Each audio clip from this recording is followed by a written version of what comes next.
Amis des vieux sorciers barbus et des affichages basse résolution en 16 couleurs, bonjour à vous et bienvenue sur Génération Micro pour une toute nouvelle vidéo dédiée aujourd'hui à Sorcery, un jeu mythique pour les utilisateurs de l'Amstrad CPC.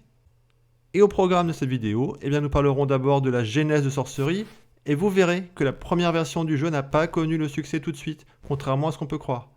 Et puis nous terminerons comme d'habitude avec la presse de l'époque, qu'elle soit britannique ou française.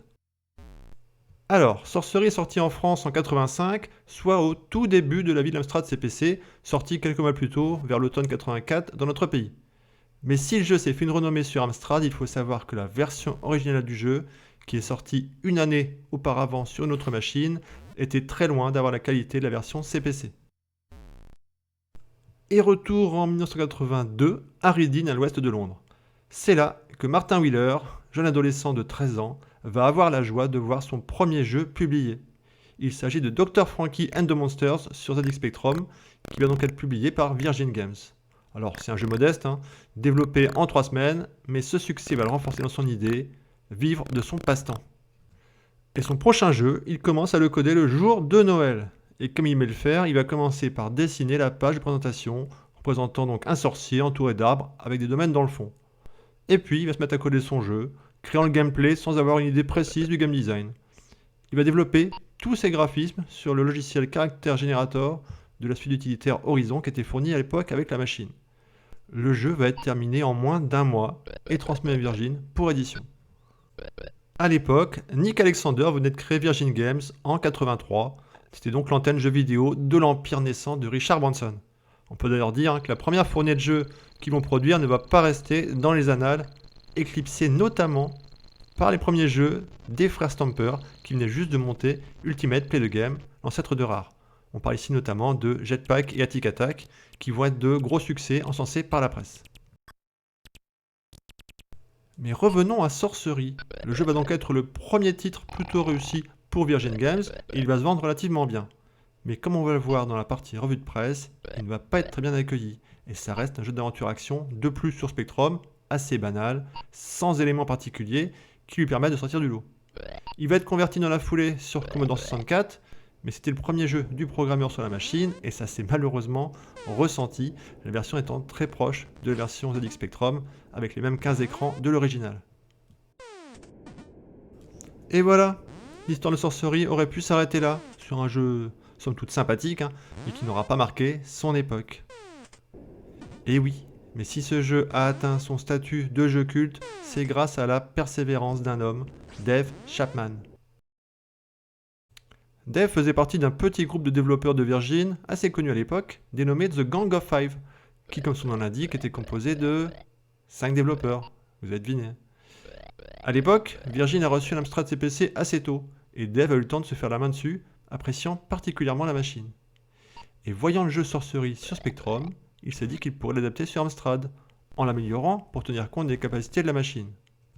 Mais gros problème, Virgin ne croyait pas encore au potentiel commercial du CPC à l'époque, et il préférait consacrer ses ressources de développement sur les 2 machines phares, à savoir le ZX Spectrum de Sinclair et les Commodore 64. Mais c'est Dave qui, à force de persuasion, va réussir à convaincre Nick Alexander, le big boss de Virgin Games, de faire une version pour Amstrad CPC. Et le portage était lancé. Mais de nos jours, on parlerait plutôt de remaster, voire de remake tout court, tant le jeu sur Amstrad n'a rien à voir avec la version originale.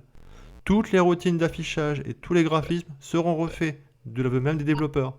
Et les nouveaux graphismes profitent très bien du mode basse résolution en 16 couleurs du CPC, rendant le jeu très coloré et détaillé. Et malgré le fait que l'Amstrad ne permette pas la programmation hard des sprites, l'animation du héros et des ennemis reste très fluide, et ça en fait un des jeux les plus impressionnants de la machine à sa sortie en 85, du fait notamment de la maîtrise du hardware par l'équipe aux manettes et notamment Dave.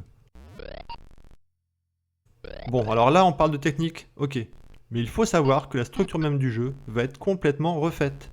Il va y avoir cette fois-ci une quarantaine de salles, à comparer aux 15 des versions Spectrum et Commodore 64. Et cette fois-ci également, pour terminer le jeu, il va falloir délivrer 8 compagnons sorciers, contrairement aux versions précédentes où il fallait juste trouver un bon objet et l'emmener au bon endroit pour terminer l'aventure. Et cette fois-ci, le jeu va être un immense succès à la fois critique, comme on va le voir avec les tests, mais également public, le jeu se vendant très bien sur la machine de Lord Sugar, dont les ventes étaient alors en train d'exploser. Sorcery fut un tel succès à sa sortie sur CPC qu'il va être mis en avant par Amstrad dans les publicités de l'époque. On peut dire qu'il s'agissait pour la firme au crocodile d'un véritable system seller. D'autres adaptations vont suivre derrière sur MSX et les machines de Thomson, mais aucune des deux n'arrivera à la cheville de la version CPC. Alors, un succès comme celui de Sorcery amène en général à une suite. C'est ici le cas, même si on parlera plus de versions améliorées. Et c'est Dave Chapman, toujours lui, qui a proposé de faire cette version 1.5. Sorcery Plus sortira donc en 86, mais cette fois-ci uniquement sur Amstrad CPC 6128, pour justement utiliser les capacités uniques du lecteur de disquette. Il rajoutera une trentaine de salles qui seront atteignables une fois les 8 sorciers délivrés, avec cette fois-ci pour but d'aller tuer le nécromancien dans son palais. Et petit spoiler, 35 ans après, voilà le fameux nécromancien de la fin du jeu. Et l'aventure, qui était déjà excellente, devenait juste ultime, un jeu qui marqua son temps sur 8 bits et qui reste toujours dans le cœur de ceux qui en jouaient à l'époque. Il sera d'ailleurs édité sous le label Amsoft Gold, qu'Amstrad avait créé pour éditer des jeux de qualité supérieure. Il a ensuite été porté en 88 sur les 16 bits de l'époque, à savoir l'Atari ST et l'Amiga, mais il n'a pas eu le même impact qu'à sa sortie sur Amstrad, comme nous allons maintenant le voir avec la revue de presse. Et nous nous retrouvons avec les tests de la version Spectrum, avec pour commencer le test de Sorcery dans la revue anglaise Crash, dans son édition de mai 84. Donc un test sur une page, avec une note globale si vous regardez, donc overall 72%, et si on regarde donc le general rating qu'ils ont mis, good but lacking somewhere in the content to give it l'Everlasting Life. Donc voilà, un bon jeu, mais il manque un petit quelque chose pour en faire un excellent jeu. Un autre test avec cette fois-ci Personal Computer Games dans son édition de juin 84 et la même note, donc un note overall, donc une note d'intérêt global de 7. Et il compare Sorcery will never become a cult game like Attic Attack. Voilà, donc Sorcery ne deviendra jamais un jeu culte comme Attic Attack. Alors c'était vrai pour la version Spectrum, mais ça ne sera pas vrai pour la version Amstrad. Et nous allons donc regarder les premiers tests de la version Amstrad, avec ici le test de Sorcery dans le magazine spécialisé Amstrad en Angleterre qui s'appelait Amstrad Computer User, donc ici dans son édition d'avril 85, et qui lui attribue le titre de Jeu du mois. Et c'est la première fois dans ce magazine qu'un logiciel obtient la note maximum dans les 4 catégories, à savoir les graphismes, la jouabilité, le fait que le jeu soit addictif et la note d'intérêt global.